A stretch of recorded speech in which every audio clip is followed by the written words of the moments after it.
Hey, hey, hey, we are back. Hi, welcome Yes, back. More Than an Athlete is the series that we have here. I am Joseph Ward, and I am honored to be riding with the incredible Dr. Latasia Jones. How you doing today? Hi, but I am honored to be here with my amazing collaborator, Freedom Train Network podcast guy, the host, as well as author of many books, Mr. Joseph Ward. Hey, that boy sound like he doing something with his life. Look at He is. He is. him.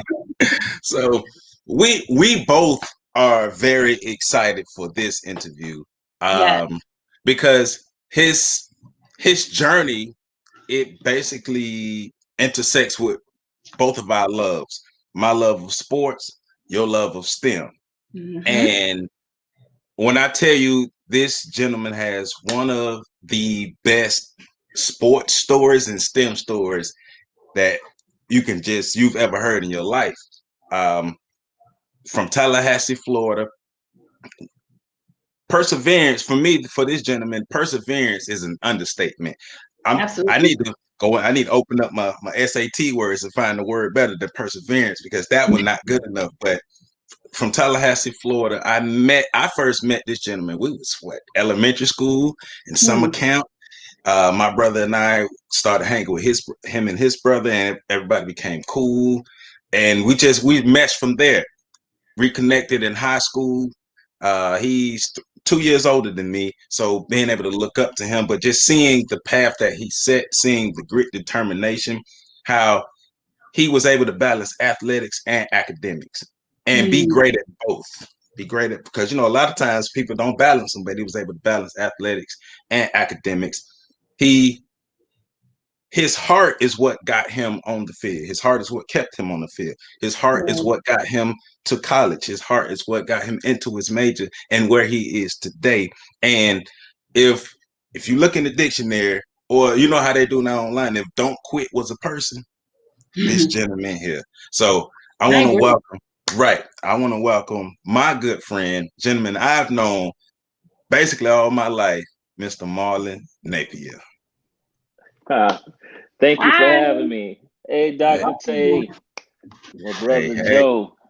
man. It's an honor and a privilege to be a guest on the show.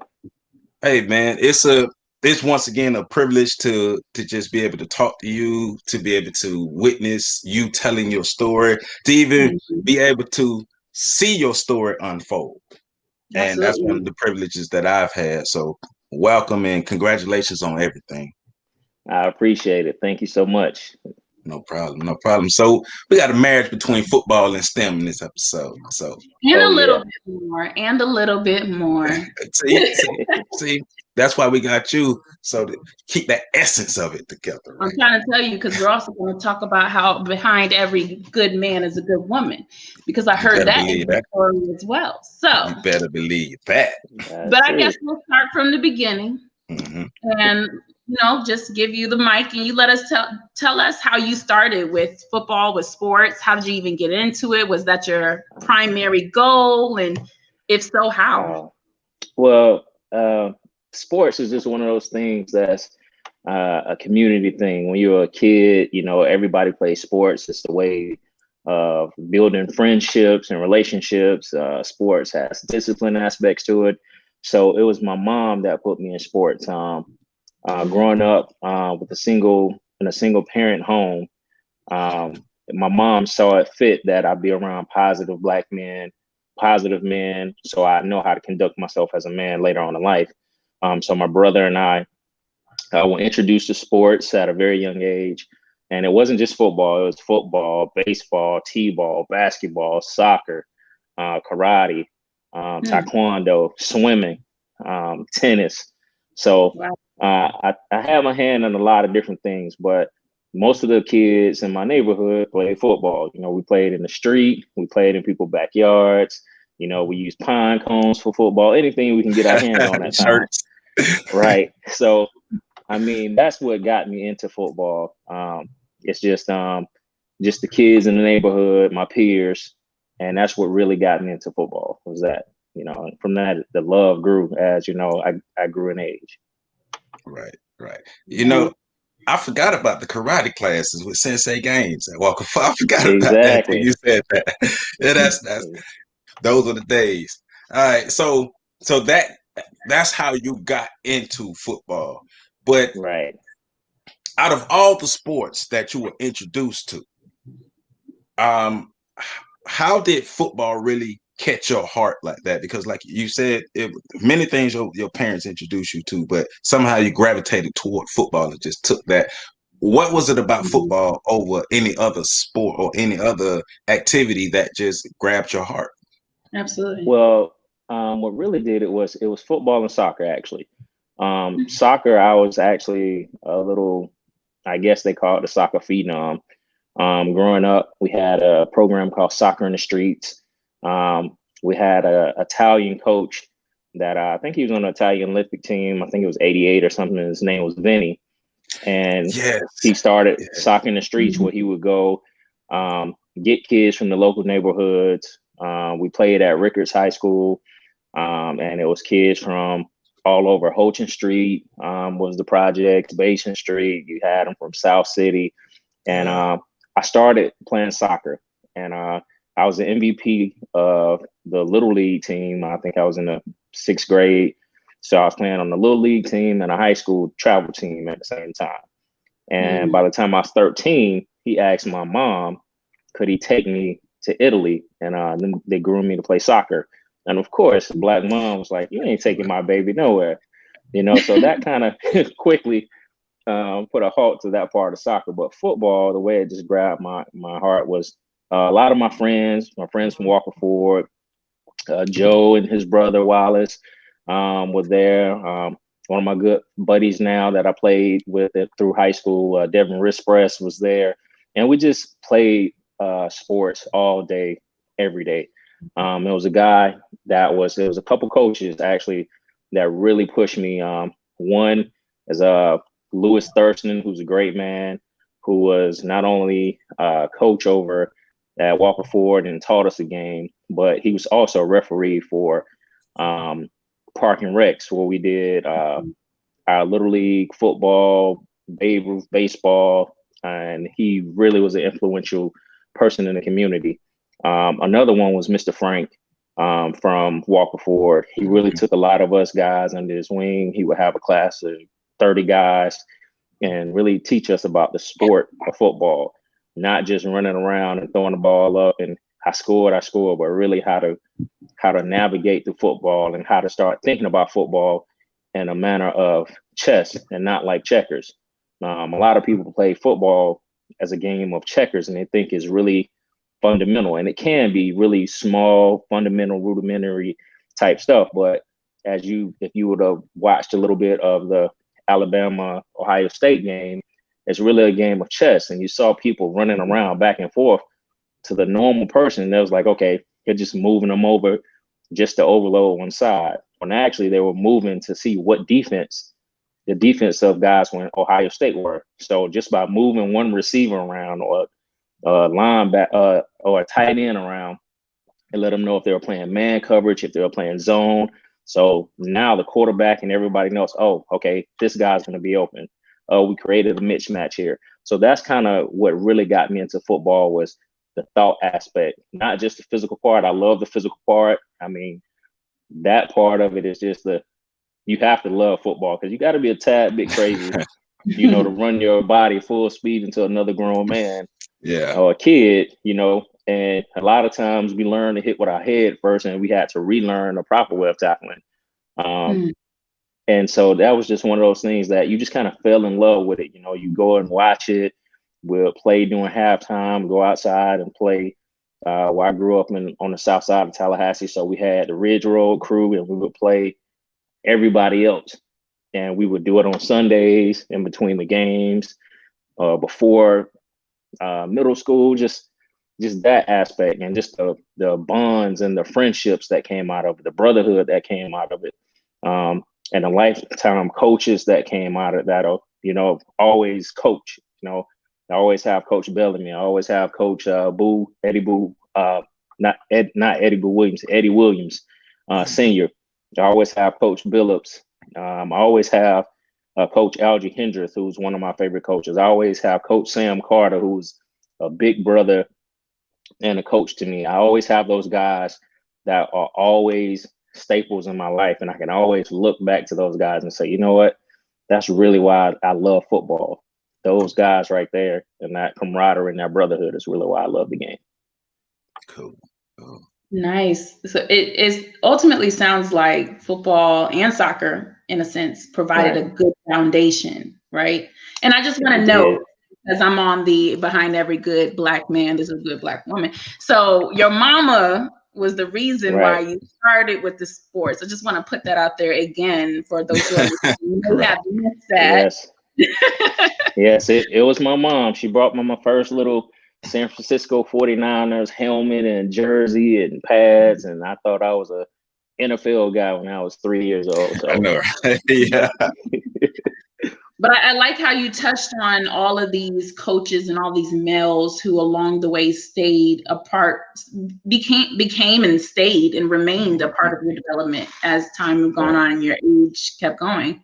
So that's amazing, because sometimes you hear how when the sport ends, those affiliations end too, right? So I guess it possibly helped with you transitioning along the way too. It did. I mean, a lot of, playing football all the way from, flag football all the way through professional football and arena league, you do develop a lot of relationships with different coaches, and a lot of them don't last. Football is one of those games that while you're able to play, you have this small opportunity in life to play football, especially if you're going to go on and play, football at an elite level. And your window is really small. So most guys don't look at it as, how can I transition off? But when you do have those coaches like that, that teach you that, football mirrors the game of life, and life continues, even though it might transition into different forms. That's really what prepared me to start thinking about life outside of football. It's one of those things that is extremely hard to think about it as an athlete. You never want the game to end. Nobody starts thinking I can end, but you have in the back of your mind that this play can be my very last play, because I'm just one injury away of never playing again.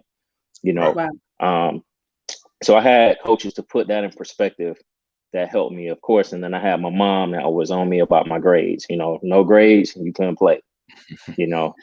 So that really is what transitioned me to start really thinking of beyond football and not just football.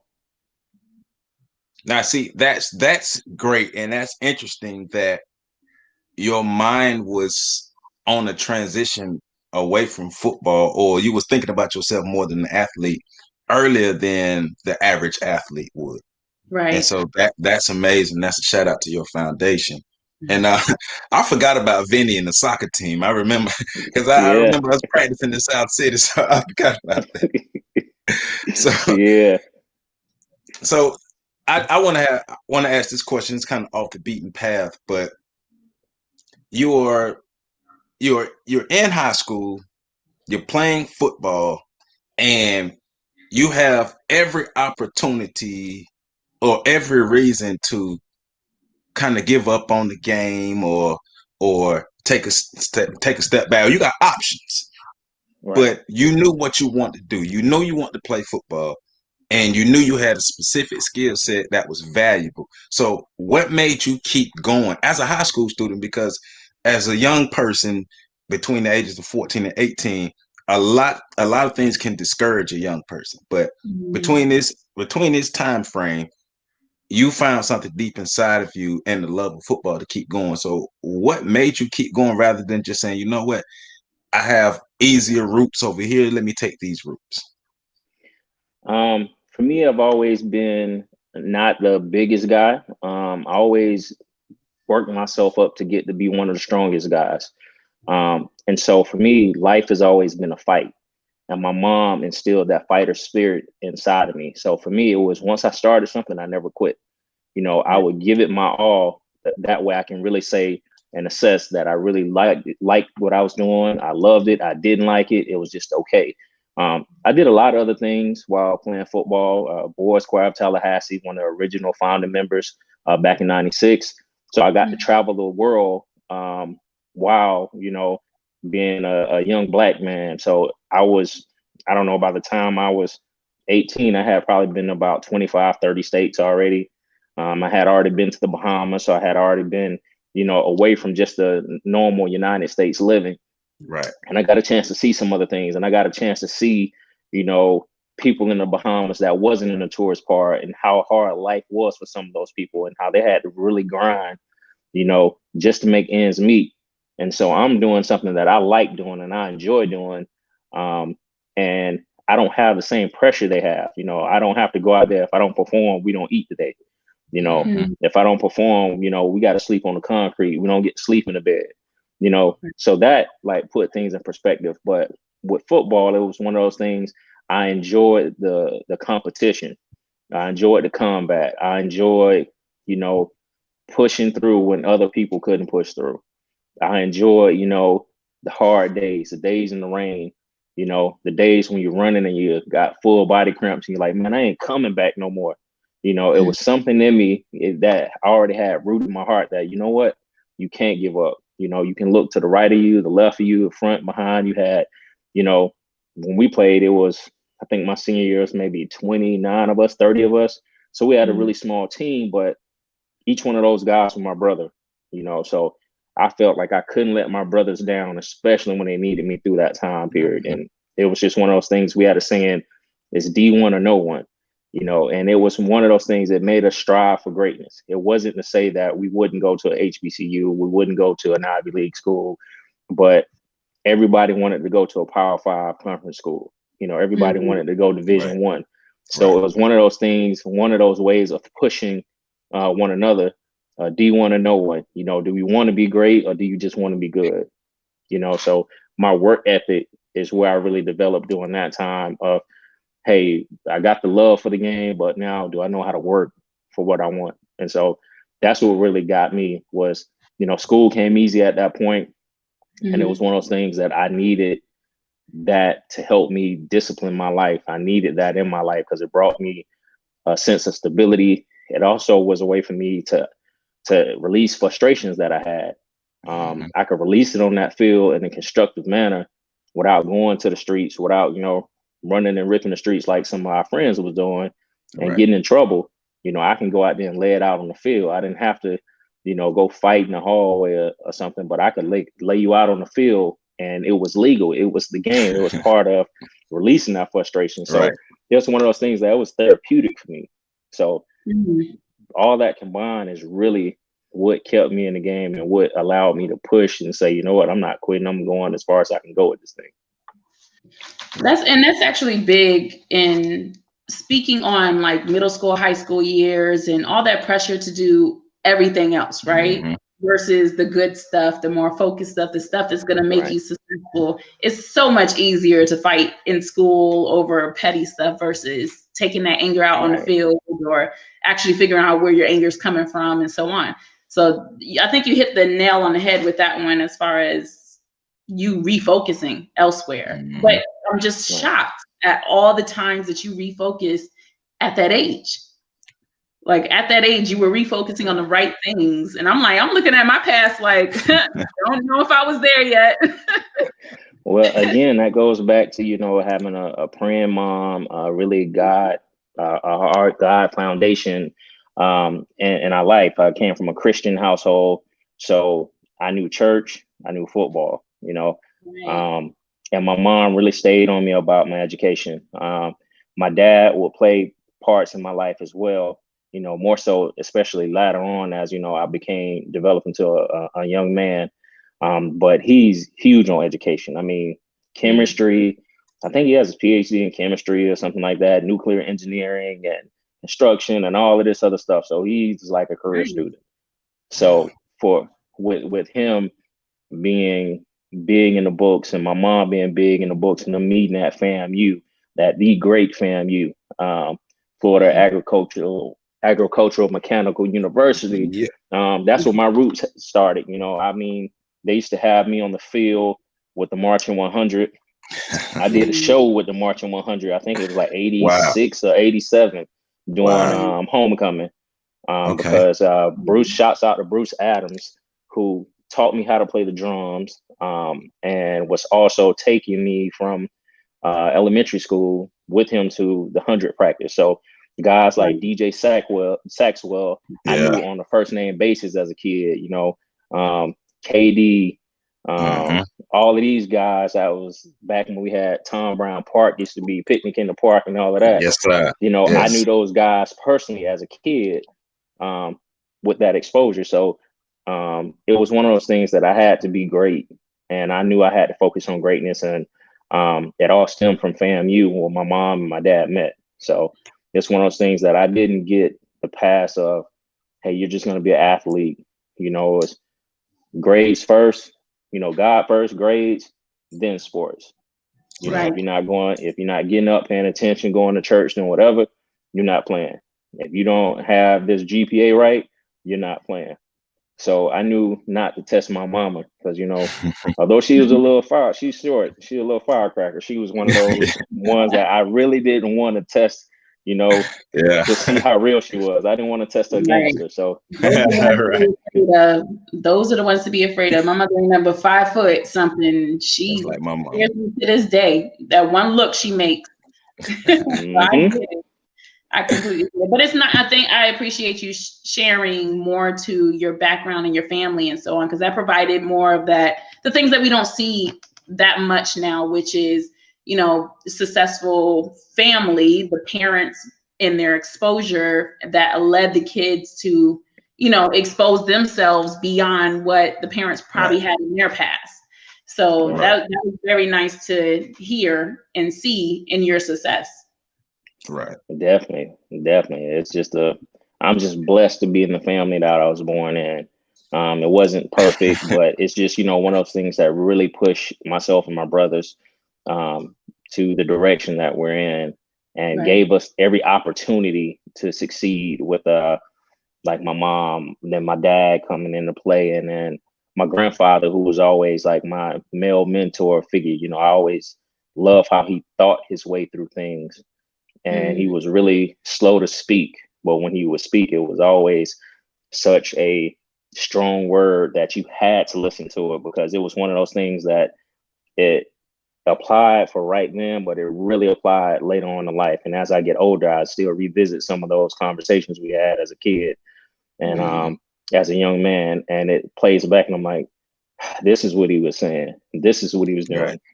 And then for me, I was a kid that I didn't like getting burnt. So I was one of those kids that I could see you get in trouble, and I knew, yep, I'm not going to do that. You know, I didn't have to test it myself. So that also helped. So yeah, shouts out to my mom, Melanie Lewis. Love you so much, mama. Right. So you transitioned from Rickards High School, by the way, just in case y'all didn't know, Rickards High School. They know. Yes. 3013 Jim Lee Road. Just okay. Oh yes. So the hot South Side. Right. So you transitioned from high school football to college football. Coming out of high school, you're one of the best players on the team, one of the strongest players on the team, one of the most disciplined players on the team. What was your transition into college like? And how did you also transition into engineering at the same time? Oh man, well, college was definitely a shock. Being that I did get hurt my senior year of high school, and a lot of my scholarship offers dwindled because of that. And so I was left with some, you know, schools like Columbia University, Iona. I was a 4.28 GPA athlete. So at that time, I was the highest ranked athlete in the state of Florida coming out in the year 2000, playing football. And so I had already gotten to multiple schools because of my GPA and test scores. So for me, it was one of those things that, okay, I already knew I wanted to have a decent major, and I always saw so many guys that were playing football, like Kane and Lamb, who's now with Lambo Music, who's totally away from football, that played at FAMU, and now he's a major producer, producing for like Monica and Missy Elliott and City Girls. He's done some stuff with them. I had guys like that was attending my church that I could kind of look up to and see more than just being an athlete. You know, you had to have something else driving. And it was actually a different world, Dwayne Wayne, that really inspired me to become an electrical engineer. You know, it was one of those things that it made me take a hard look at electrical engineering, because I mean, of course, the guy had swag. He was cool. He had the flip up glasses. You know, everybody wanted to be. You know, that was the D Wade before D Wade. Right. Know? So you had him, and then a friend of mine, Randolph Douglas, who actually was I met with the Boys Choir of Tallahassee in high school. He took me to the engineering school, or we call it the E School. And he let me sit in on classes with him for a day. And he's an electrical engineer. So I'm in high school getting to shadow a guy in college. So I was sitting in the classroom and seeing so many faces that looked like me.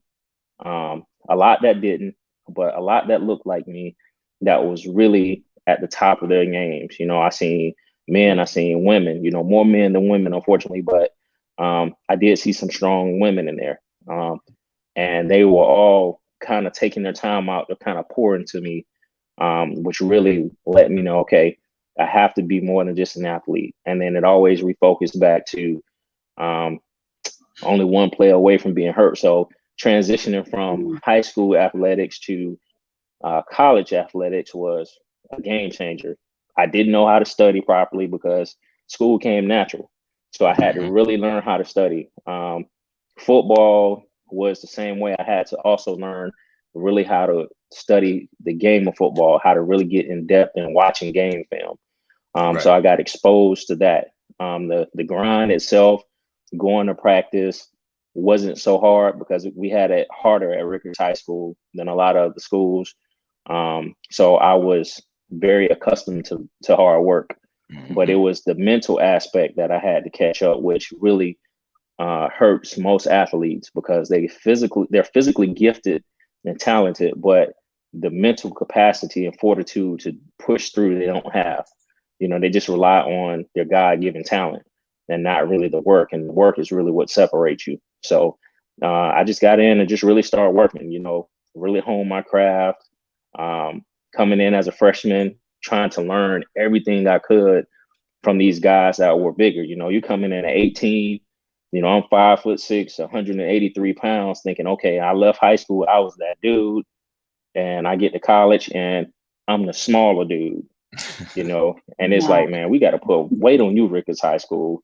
And you saying linebackers that's like 265, 270, you know, which is just crazy. And you're seeing like dudes that look like giants. And it just became one of those things. All right, so you're playing with some guys bigger than you've ever seen in your life. Are you going to be fearful, or are you going to step up? So for me, it was, man, this dude put his pants on the same way I do. That's one thing about Rickards High School that prepares you for life is Rickards was a rough environment, but it really prepared you for life if you could sustain your way through it. It was really like life. You had the hood of Rickards. You had the IB program, which is like the Ivy League of the city. And then you had everything else in between. So it's one of those things, you know, if you wanted to be a thug at Rickards, you could be a thug. You know, if you wanted to be an Ivy League type person, IB program, you had that. If you wanted to be a person that just hid in the shadows, you could do that too. So that really helped me transition from high school football to the collegiate level of football in school. Was really that foundation at Rickards. And again, I have to shout out to Algie Hendrick, Coach Sam Carter, Coach G-Mac, Coach K-Ran, and so many other coaches that really poured into me and pressed upon, if you're going to do this, you got to go hard. You know, we had the saying, go hard to go home. And for me, I couldn't go back home because I had two brothers looking at me and my mom saying, you can do it. So it's one of those things. I'm not going home. I'm getting on this field. I didn't know how I was going to get on the field because at first I was thinking, I got hurt. I'm just going to, go ahead and focus on academics. And Mickey Andrews and Billy Sexton, which are the running back coach and the defensive back coach for Florida State, came in my class and told me, you're playing football, and changed my schedule. So it was one of those things that it was like, all right, God, you made a way, and now I have to do my part. So that was the biggest transition. Yeah. Wow. I can't even imagine like you being college level. And then I guess everybody has to take classes, right? Even regardless if you're playing a sport or not. But when I think about STEM courses, only because I've been there, I've been in it. Oh, yeah. I've been there, I've done it. I know it could be a lot on an individual, anybody.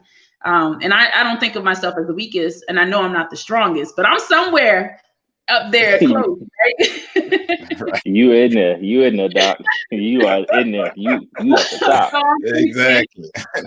So now I'm thinking about the struggle of being an engineering student while playing football, and you're not playing at, like you said, you're not at no low tier school either. So people are watching you at all times. You have to be the best because you're at one of the best. So how was that pressure? How was, that commitment? Oh, man. I heard a little bit about your story, but tell anybody who wasn't able to hear. Well, what I can tell you is it was extremely difficult. It was a difficult road, a difficult journey, being especially at Florida State University. It was one of those things that football was a way of life at Florida State University. Coaches back then looked at football as you're not a student athlete, you're athlete first and student.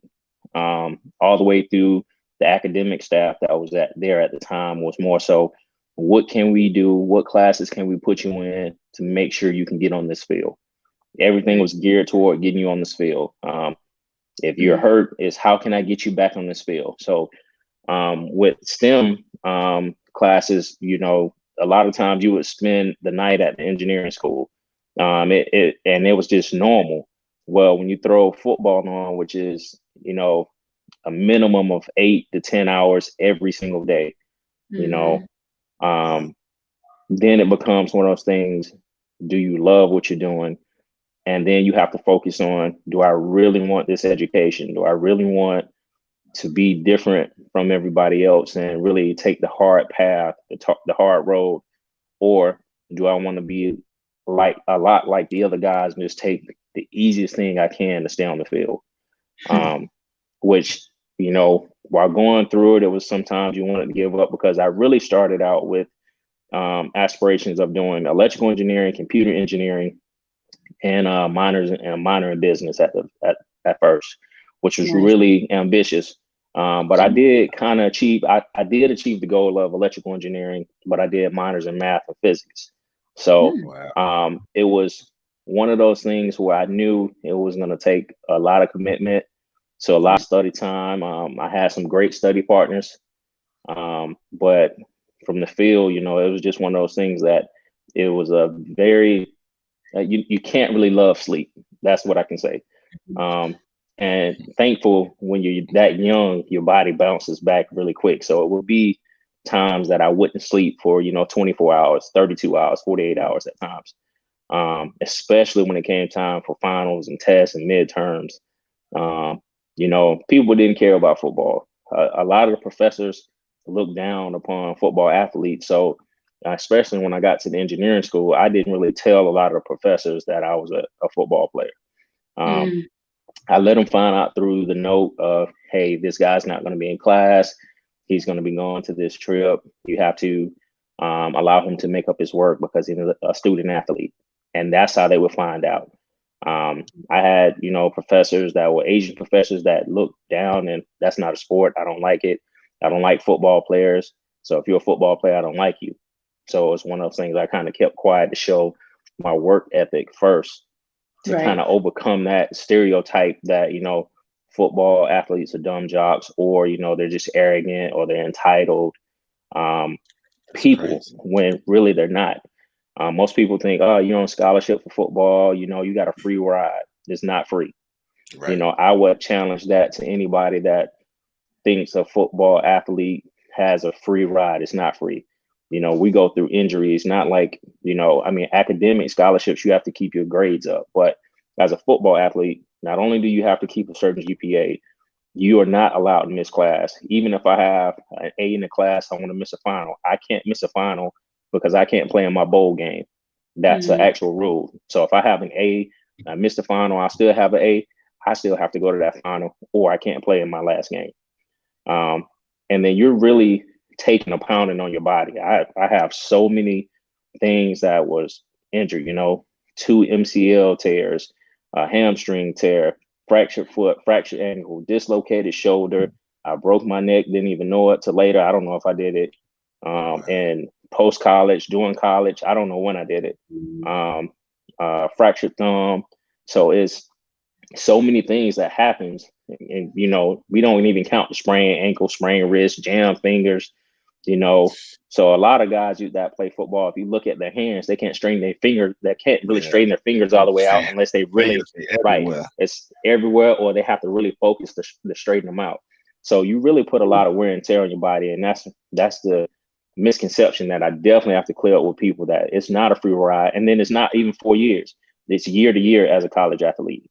So after 1 year of a scholarship, they can say, you know what, we're not going to bring you back on scholarship. You can be a walk-on, or you can be this, or, you know, you're welcome to leave the team. You know, that's really how athletics happens at this level, because at this level, it becomes a business.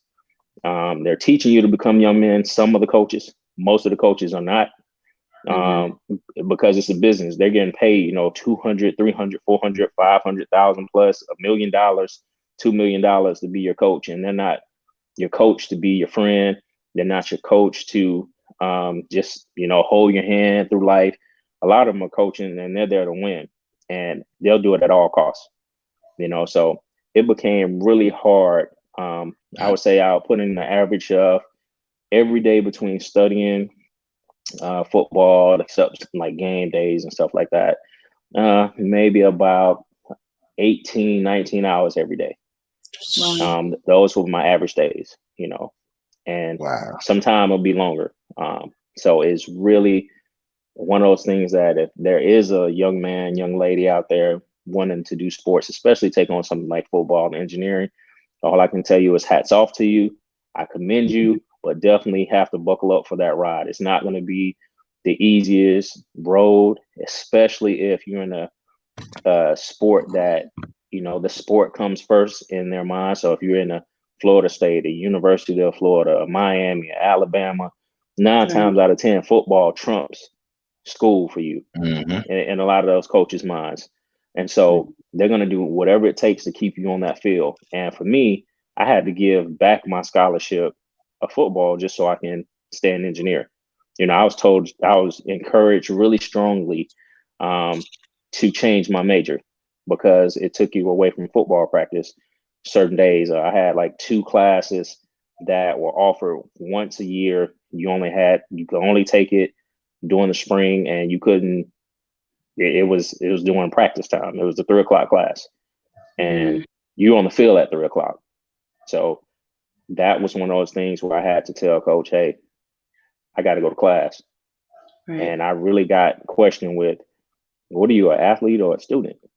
You know, and it really challenges your love for the game. So it's one of those things that you really had to focus. So for me, it was a really hard choice and focus to really see, you know, what I was made of. It was one of those things that I always say people have these pressure moments in their life that really shows their character development, what they're made of, what they're willing to stand 10 toes down for. And for me, I was banking on myself because I knew I always had the mindset that with football, it's a small window. It can be a great window for you, but in every athlete's life, it's a start of plan, it's an end of plan, but then it's a continuation of life. What are you going to do with the rest of your life was always my thing. So that's really what pushed me through those hard nights and those hard days.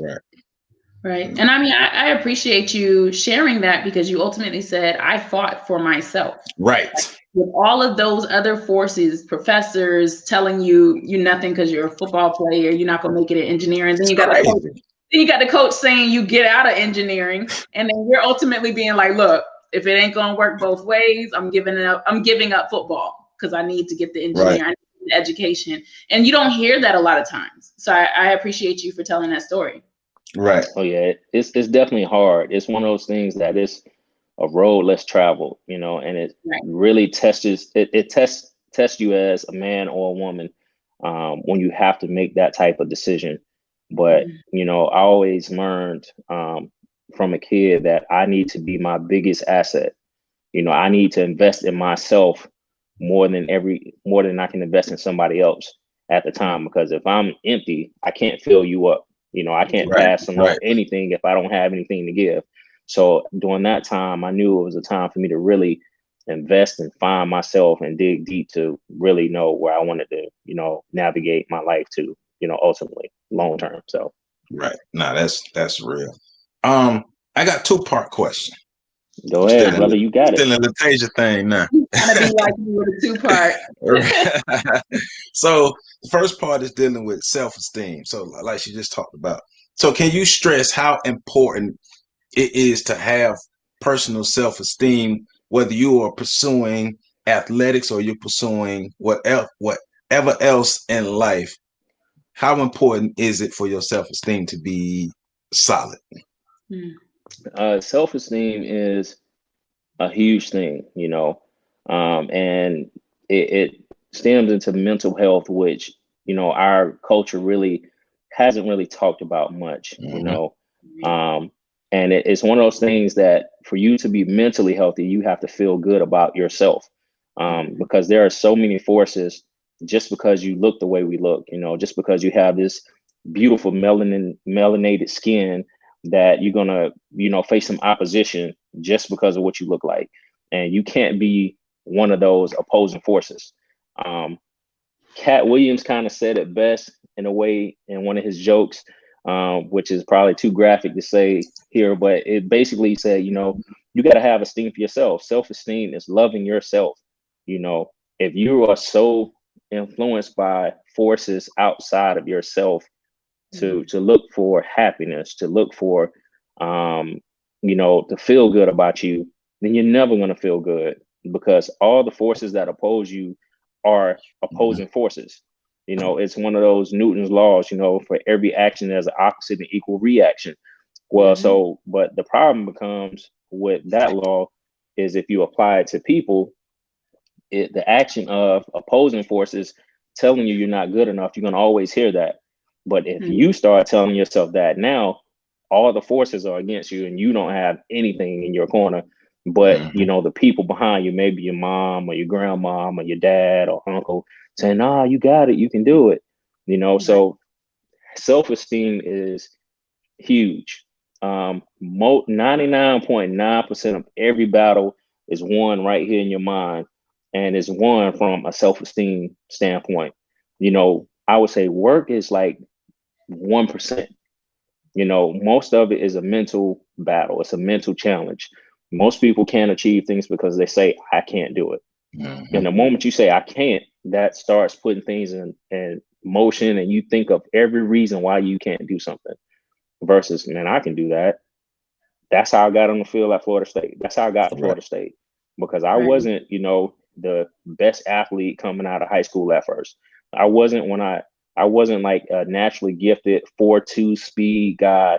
I'm not 6'3". I'm not 6 foot. I'm not, 250, 60 pounds. Well, not playing, I wasn't.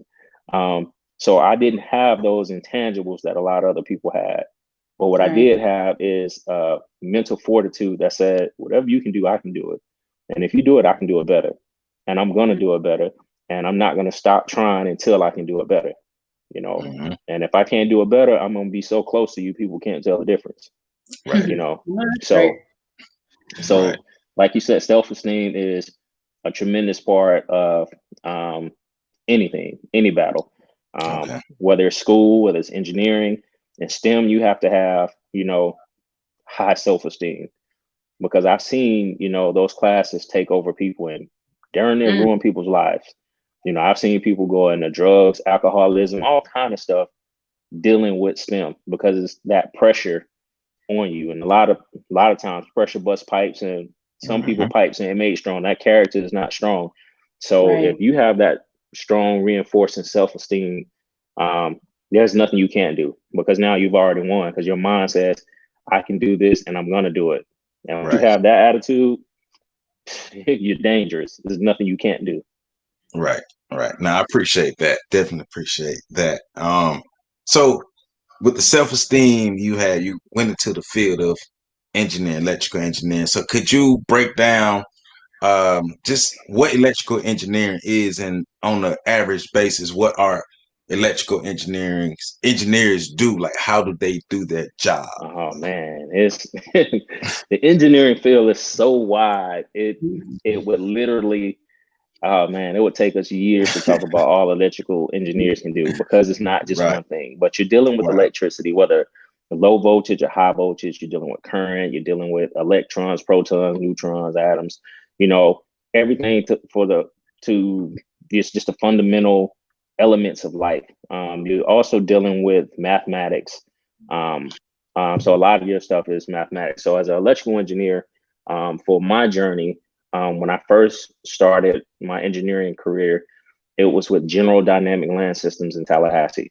And I was working in a part of the plant called Ditmaco, which was responsible for continuity and isolation, making sure you had the correct current, voltage, going with the correct wiring schemes and wiring schematics. And so we did power systems for tanks. So we did Bradley, Abrams, Strikers. So we were doing those power systems for those tanks for the military. So that's how I started my career. And then I transitioned into emergency vehicles, where I was with E1, and that was in designing fire trucks. So I was doing programming of fire trucks and emergency vehicles. I developed harness schematics and harness designs for those trucks, for those systems. I developed and had to tell the people how to wire systems, such as we had one called the DEV system, where basically if it was a snowstorm, the area you were in, it was mapped out and it would see the road, even though you couldn't see, and tell you how to drive without being able to see. Using just camera, using infrared, using FLIR type cameras. So that was really big with firefighters. Then I started doing stuff with solar panels on the fire truck. So I did some fire trucks like that. I did some with M16 racks that was going overseas to like Saudi Arabia. So that's how I started in electrical. Then I started jumping over into some mechanical and process engineering stuff, which was chemical engineering, doing some stuff for the military contractor. So some pretty cool stuff, smokes, flares, grenades, that type of stuff, high velocity rounds, and, being into reliability engineering, which focus on machine uptimes and process engineering and project management. Now, the engineering kind of took you in the path of everywhere. It's so vast. It's kind of really hard to say what each guy would do, but in a fundamental state, it's just, circuitry, from printed circuit boards to car batteries to TVs, all just electrical circuits. So power systems, a power element or supply, and feeding that circuitry to make different things happen. Just like this video feed, you have, we're looking at pixelated images, and each little small pixelated thing is lit up by some part of electricity to make, our faces that we see, to make it the correct color, the correct contrast, so it looks like us as a person versus, blue, red, green, yellow over here. So, I mean, it's just a vast thing. So that's the kind of path it took me with electrical, but it is one of those things that most people that get in the engineering field, 10 years from now, they're not in the same field that they started in. But they're still in engineering, they're still in STEM. So it just really is like a door opener for you. Absolutely. That's what it sounds like. And I actually just recently learned different areas in engineering. Because now that I'm teaching kids, you have to know your stuff, right? Like not just what you do, Latasia, but you have to know the rest of STEM. You can't just know the S of STEM, you know the TEM. Right. So I've been learning, a lot about all those other parts that are involved. And it was a very funny diagram. One of the ladies that I work with, she broke down how a chocolate bar of candy is made and how many different engineers have to be involved in anything from having the factory built, where they're going to put it, to the chocolate bar, wrapping, what's in the chocolate bar, and everything else. It was like maybe 10 people that got their hands on my chocolate bar before I did. Right. And that's they left out the vendors that's providing the chocolate. Where you getting the sugar from, the sugar cane farmers, or if they're getting it from high fructose corn syrup, if what piece of machinery from a engineering layout of, where machines are going to go, how they're going to flow in a one piece system. Your mixers are going to come from somewhere. You're going to have your agitators are going to come from somewhere. You're going to have something that heats up, right? You're going to have heat. You got to have power in the building. So, I mean, it's so much. You got to have water. You got to have, purified water, possibly, because you don't want any of the outside elements getting into your system and clogging up your pipes or clogging up your drains or getting too much iron in your chocolate. So, yeah. I mean, that's good. A lot of people don't think about all those different. We don't know. No, we don't. Yeah. We essentially don't know. Even scientists, I didn't know how many types of scientists there were until I fully put myself into it, right? So some things you don't know. Be scientists. Stop it. Right. Stop it. So then, so now I have a two-part question. Okay. Joe beat me to my own punch. So that's my boy. Right, disrespectful. But we're transitioned from football to engineering. Just dial back just a little bit more, because one of the major things that we ask about is how in that transition. We know you fought for yourself and so on, but where was the dark moment where you said to yourself, I'm glad I did that for myself. I'm glad that I'm on this path of being an engineer. This is where I need to be. This is a purpose that I need to follow. Like, was there one moment that said that to you, or something in yourself that kind of confirmed it? Yeah, just after I started getting injuries in college, it's one of those things. If you keep getting hurt, you start questioning yourself. Am I cut out for this? And it's one of those things where doubt can easily creep in. You have to really refocus. But it was just looking at some guys. Well, we had the NFLPA, which is the NFL Players Association, would come and speak to all the Division I college athletes that come around. And it was Merton Hanks from the San Francisco 49ers. And they talked about investing and what they did with their money. And I think it was like Merton Hanks, Steve Young, Tom Rathman, a couple other guys. They invested, $1 million a piece into this, start a company. And nobody really knew what it was until he said, oh, it was Google. And by the time, that next year, we all got $4 million back off our $1 million investment. Right. And it was kind of one of those things that he said, most athletes don't invest in themselves. Then the ones of us that's fortunate to play in this next level, which is really slim to none. It's really like 0.2%, because there's so many college athletes, and you only have 53 men on each roster at a given time for 32 football teams. That's it. So you have all those hundreds of thousands of college football athletes that dwindle down to this small 53-man roster for each team. And then after that is, all right, you got to try to go to Canada. All right, you got to go to NFL Europe, what doesn't exist anymore. So it's not Euro, now it's like Euro player. So, I mean, when you start looking at those odds, and And even if you can make those odds, it's one of those things, okay, what am I going to do? What do I really love? And then I started seeing guys that were much older than me, 5, 6 years older than me. They go play in the NFL, they get hurt, they're done. And they fall back on nothing. And they start going back to the streets. Or even the ones that did have good careers, didn't have anything else to fall back on. They start slinging dope and then they get arrested. Or, they start, doing some shady type stuff, Right. or they end up, hey, this guy was a millionaire, he's doing this. And now this guy is, back at the grind. And the only thing he can do is, McDonald's or, Walmart at this point, which nothing's wrong with that. But, going from a millionaire to that is a really humbling experience. Right. So for me, it was, what can I do? What type of life do I want to have? One day I want to have kids. How do I want my kid to be provided for? What do I want to be able to instill in my kid that maybe I didn't get along the way?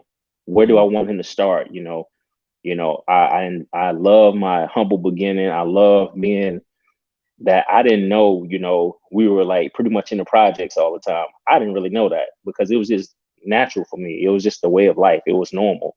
So for me, it was just me and my friends. This is what we did. And then later on, you learn, oh man, I was really in the projects. I knew I was in the hood. I knew it was always gunshots and stuff, but you didn't think of it like that. And for me, it was, I want my son, which I have a son. I have actually 4 god kids as well. I wanted them to be able to get those lessons without going through that journey. I wanted them also, for me, I always had this vision of my job as a parent or as a man is to make sure the generation behind me starts at a higher platform than I started. So their starting blocks are a lot higher. So the conversations that I had to have growing up of, we can't do this, we got to pay these bills, we got to do this, we got to do that. I don't want them knowing that. I want them focusing on, hey, let's find out the best you can be. What do you like? What are your interests? Let me teach you about investing. Let me teach you about this. Let me teach you about how money works properly. And so that was really my focus on what made me say, okay, I really have to go hard at engineering. I really have to go hard at what I really want. And I can't take the easy route, because the guys I see that's taking the easy route, now they're having to either go back to school, as 28-year-old, 29-year-old, which is nothing wrong, but now they're in school again and they're there with 18, 19-year-olds, or, they're trying to do it the hard way of working night classes, working this other job, put themselves through school. So for me, I knew I didn't want that in life. I only wanted to go to school because I chose to, and I didn't want to have to re-go because, man, I don't have any skill sets, to navigate my adulthood. So I need to go back and gain some skill sets or get a trade or something. I didn't want to have to do that.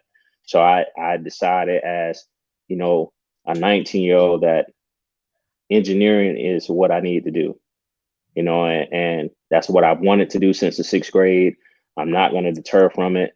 And I'm going to try to ride this football thing out as long as I can. But I know football is definitely going to come to a stop. It's going to be a day I can't play. So, but if I can keep my mind really sharp, if I can invest in myself in engineering, then it's going to be limitless to what I can do. Yes. Absolutely. And I know you kind of touched on this already, but my second part to my question is, what advice would you provide to those who are in that position now where they're trying to pull themselves away from being just an athlete to being more because of that same realization that you had, or other realizations that they're having now where they're like, this can't be the end for me, or this can't be the final part of where I'm gonna go because I may not make it, or I may make it, but it's gonna eventually end. What advice would you give those individuals? So the advice to the individuals, the first thing is, from an athlete to an athlete first, is it's going to be hard when you have to give the game up. It's one of those things that you love it so much, You've been doing it. A lot of times you're going to be doing it for 20, 25 years if you're blessed to do it for 25 years. So it's really going to be hard to just give it up. But what you have to do is continue to channel that same energy and passion to something else for yourself, something that you love, something that you really enjoy doing. Don't do something just because it's easy. Easy never got you where you're at in sports. Easy is not going to get you where you need to get in life. Sometimes you do get that easy hand, and it's really, really, really rare that you'll get that one. But you really have to really pursue and really just not be afraid to stand on who you want to be. You have to not be afraid of the challenge, because that's all it is. It's just another challenge. And once you learn how to transition that competitive nature, that want and desire to be great, into anything else, you're gonna be successful. A lot of times athletes are the most successful people because you have a level of competition already built into you. So everything you do is always a strive for perfection. How can I get this better? And when you do take those hard self assessments, this is where I went wrong. This is how I can improve. And then you have to realize that you are always more than an athlete.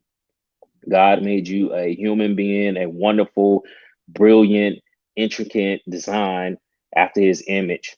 And he didn't make you just to be seen as an athlete. He didn't make you just to be seen to run or shoot the ball or hit the ball or, box or fight. He made you for more than that. You have a greater purpose in that. So athletics is just one small, minute piece of your purpose. So really find your purpose, really search, really do some soul searching on your purpose, and then start seeing what you gravitate toward, and don't shy away from it. And that's my biggest advice. And just, never, never, never, ever quit. It's one thing if you get knocked down. It's just like any sport, you're going to get knocked down. I don't care what sport you're in, all sports you get knocked down. It's getting up and what you learn from that last knockdown. And that's what life is. And if you master that with athletics, it's easy with life. It just becomes one of those mental battles you go through. It just becomes less physical and more mental. And that's it. And just press forward, and don't worry about what everybody else is doing. And if you only have people in your life just because of sports, you have to know how to segment those people and put those people in their perspective. They're going to ask you about sports when sports isn't going on and you're not in the paper or you're not doing this. They might not talk to you because that's all they know how to relate to you. But you have to invest in yourself as an individual to know, I am bigger than sports. I am more than sports, and I have a purpose. And my purpose isn't just to allow sports to put me on this platform for me to just fall off of it. It's to continue to elevate and rise. And sports only gets you so far. It only gets you, so far to the network. It only gets you so far to the platform. It's what you're going to do with that platform once you get it. And one of my favorite athletes right now is LeBron James. And it's because of his story, because of, coming from a single parent home where truly his dad, he don't even know his dad. Right. This dude ain't been in his life. He had to be the man. He had to push hard. He had to persevere. And now he's the best player in the world, has been doing it for 17 long years, going into his 18th season, I think. And he has produced so many shows.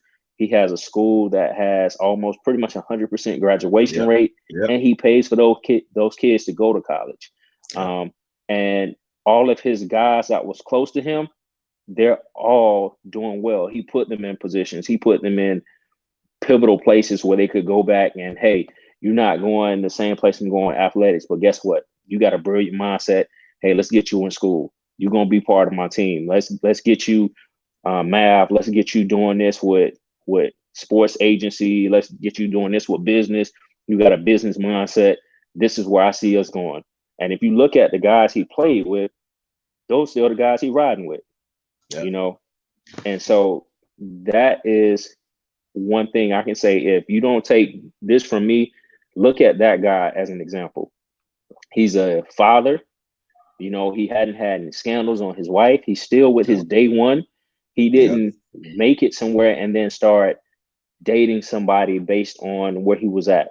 He brought the person that had his back when he didn't have anything.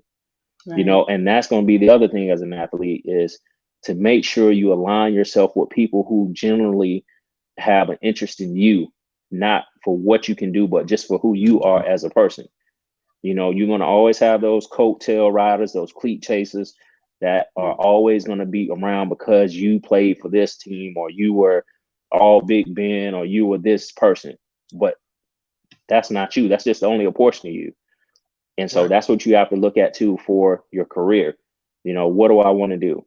Do I want to, if you say, hey, I want to be, I want to make the best hamburgers ever. Well, you make those gourmet hamburgers. Think of it different from just being a person flipping burgers. You think of it as, I'm making some gourmet art. I am doing something that is going to be so unique, so dope that people are going to stand in line to buy $30 hamburgers from me because of what I'm doing. Because now you have a platform already. So learn to utilize that. You know, learn to use your skill sets of what you're good at outside of football. And if you don't have anything, develop some. Read, look, see what type of lifestyle you want to have, and then invest in yourself to go do what it takes to get that lifestyle. You know, and I'm talking about all legal. I'm not talking about hustling on the street. I'm not talking about being like Scarface. I'm not talking about being like Freeway Ricky Ross. I mean, which he has a phenomenal story now, but he had to go through some things because of the lifestyle he chose, because of those lifestyles. So everything is choices and consequences. And the thing is, choose yourself. Always choose yourself. So for me, engineering was what I chose. And that's the thing, because I know I can ride with engineering a lot longer than I can ride with sports. My sports days are over, although I like to think I can go out there and still give you 2 or 3 good plays. The moment I decide, yeah, I'm gonna go out here and run a sprint, my body like, it ain't happening, buddy. You can jog, you know, you can sprint a little bit, but you're not what you used to be because you're older. You know, but when I decide to stretch myself as an engineer, you know what? I'm going to go ahead and get this master's in business, which I'm 3 classes away from doing that. You know what?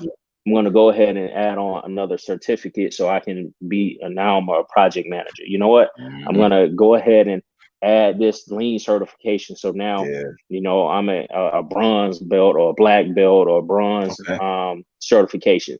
You know, you always can keep building on that thing. So you never stop. It's still that competitive nature, and you use that to your advantage. God put that in you for a reason, and it wasn't just for sports. Right. Yeah. Those Lean Six, them belts come in handy. I got my green belt, so I'm with you on that. Yeah. Exactly. Open doors. Right. Man, look, I appreciate all the gems you just dropped. Yes. Because the information you gave from the perspective of an athlete as well as an engineer and just a human being as well, I think it is very, very, very valuable for our listeners, because there are a lot of young men who came from the same environment that we came from, who have the opportunity to be the greatest that they can be, but they may not have the right people in their corner, or they may not have any know-how of how to get to the next step. But all the gems you just dropped is something that young athlete or that young engineer, that young human being can take and say, you know what, this may not be my exact pursuit, but if I apply the principles that he laid out, then I could be successful. So definitely appreciate the way you laid out that information, because it is valuable to our listeners. And I believe, I know I can, and we could take that and practically use it right now. Absolutely. So yeah, definitely. And I mean, I pull from both of you too as well. I mean, you got Dr. Jones, you know, I mean, who shakes her head, but you know, I mean, when you think of, you are the first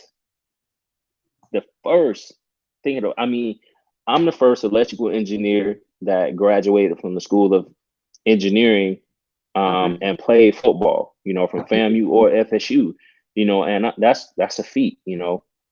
But you're the first, you know, you are literally walking history, you Yep. know, and I'm blessed and honored to even be in this podcast with you. And what my brother Joe, you know, seeing us come up from the struggle we came up from now you're a author, you know, of multiple books that I own, you I know, that appreciate I'm it going to too. be able to read to my child and show him his great heritage that you never taught, you know. I mean, I'm looking at these books like a kid, you know, with a gleam in my eye, like, man, I didn't know this about this guy. I didn't know this about this king. I didn't know this about this queen. I really didn't know this about my heritage because my heritage was so stripped and watered down. And what I learned in traditional schools don't teach me that, you know, which is why I do love HBCUs and I do advocate for HBCUs. If you're able to go to a HBCU, and because when I came out playing sports, it was you had to go to a Division I school most of the time, 99% of the time, to get looked at by the next level. Now, that's not the case. You look at what Deion Sanders is doing. You know, he's already got 12, you know, power football guys going to an HBCU. The number one JUCO transfer in the country is going to his school. You know, you have the guy that's committed to Florida, who I actually see play and from Ocala. He's going to an HBCU because you have Deion Sanders there. So now cameras are there. So the thing that's going to really help those guys be more than just athletes is they're going to get a history of who they are. They're going to get told a history and taught a history that, you know, they wasn't taught, you know, in grades K through 12 unless they really grew up in an Afrocentric home. You know, they're going to get a chance to really see I'm more than just running this ball. You know, they'll get a chance to start dreaming about, I don't just want to be the next great NFL ball player. I want to be the next, you know, the first Black NFL owner. You know, I want to be the first Black NFL president or vice president. Well, now second, since now Washington Redskins has a guy that is a vice president, I want to say, of that program. And he's the first African American. Why is he the first in a sport that is, you know, 80%, you know, African American, Black? Why is he the first? So it's going to start channeling these next generation to think, you know, I am more than sports. I am more than just an athlete. And if they can't think of that, you know, I'm willing to advocate for any athlete. I definitely advocate for people that look like us, but I advocate for all athletes because you go through this. If you're an athlete, you're going to go through all of the things I laid out. You're going to go through the ups, the downs, the ebbs and flows. The am I this? Am I good enough? Am I not good enough? What am I going to do outside of sports? Right. You know, so definitely. And you guys are history to me. So, you know, I really pull from you all. I appreciate it. Appreciate it, my brother. From you today. I'm going to tell you that right now. Straight up. I actually have your website on my phone right now as one of my pages that is open. And from that first conversation we had, it's been open since then. Nah, that's cool. That's cool. That's cool. Joe? You? Me? Dr. Jones. Yep. Look at that. And I am still working and reaching out to my other guys so we can get that panel together because like I said, I still have those athletes that need to that are also STEM athletes. We'll work on some more things. I got other ideas too. So this I'm just happy to be a part of, you know, this great movement. Hey, appreciate it. Definitely. But and I do want to say this. This was Dr. Jones's idea to put together. Hey, well, we gotta give you your props. Gotta give you props to put together you know. But seriously, more than athlete, she called me up and was like, "Hey, I got this idea." I was like, "Let's do it." Like I already got the platform. Let's do it. Because you know, I do my sports podcast, and this is one of the areas that I do hit on in my sports podcast because I got tired of seeing us only rely on athletics when we got a brain in our head. You got generations of adults in a house waiting on a child to save the family. We got to get past that. Absolutely. So, but you know, the idea came from talking to Marlon and which you linked me up with. So Right. it's all a connecting force here. Like Right. if I never had a conversation with him and was like, riddle me that, a football player who became an engineer, you know, that's in the spark we are always in this cycle of seeing these things on TV, which says, you know, you're gonna make it out the hood if you play a sport or become a rapper or you're half naked. You know, maybe there's other options, you know? So right. and the best person and the craziest person that's willing to work with me, Joe. Hey, let's do it. Let's do it. So hey, I'm just happy to be linked to both of you all. This is just it blesses me to be able to say that, you know, I'm on a podcast with both of you all, and then for me to be able to show this to my god kids. I have a 11-year-old godson who is already STEM minded. He's building a computer right now. That's what he wants to do for Christmas. We've always done things from programming robots to flying drones. Always done STEM stuff that was STEM related. He's also one of the students that got a chance to go to the engineering school and the high magnetic field labs. He was one of 2 students from middle schools that was able to go there with all high school students. And he's doing high school engineering math already. You know, he's doing circuit analysis, which I didn't touch on until I got to college.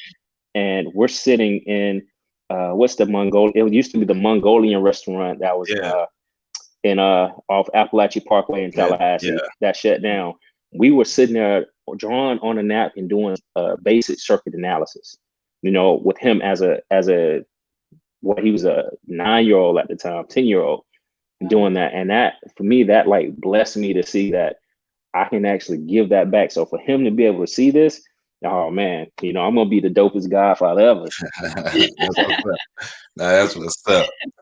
So we're just happy to be a part of your journey and happy to receive the wisdom and knowledge that you just spit out to us. Definitely grateful. So I always want to do this. Somebody else see this, they like, I want to interview that young man. That's such a great young man. I want to interview him. How can people get in contact with you? How can they follow you on social media? Social media, Marlon Napier on Facebook. On Instagram is Mr. _ Napier 22. Napier is Napier. My last name. And then you can just hit me up on email. Shoot me an email at NAPDAFR8, which is Nate the Freight.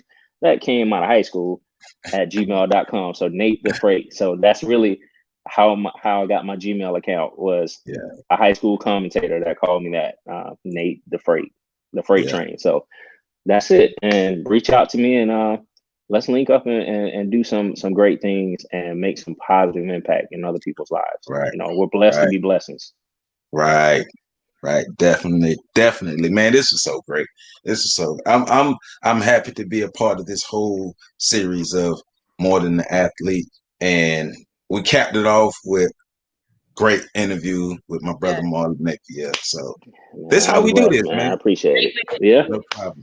No and problem. Dr. Jones. You know it. So the flyest scientist ever. That's right. Don't you shake your head. Mrs. Jones. There you go. Are we going to end this so the people can stop watching? Nope. I'm not just playing. Hey, man, I'm Joseph Ward.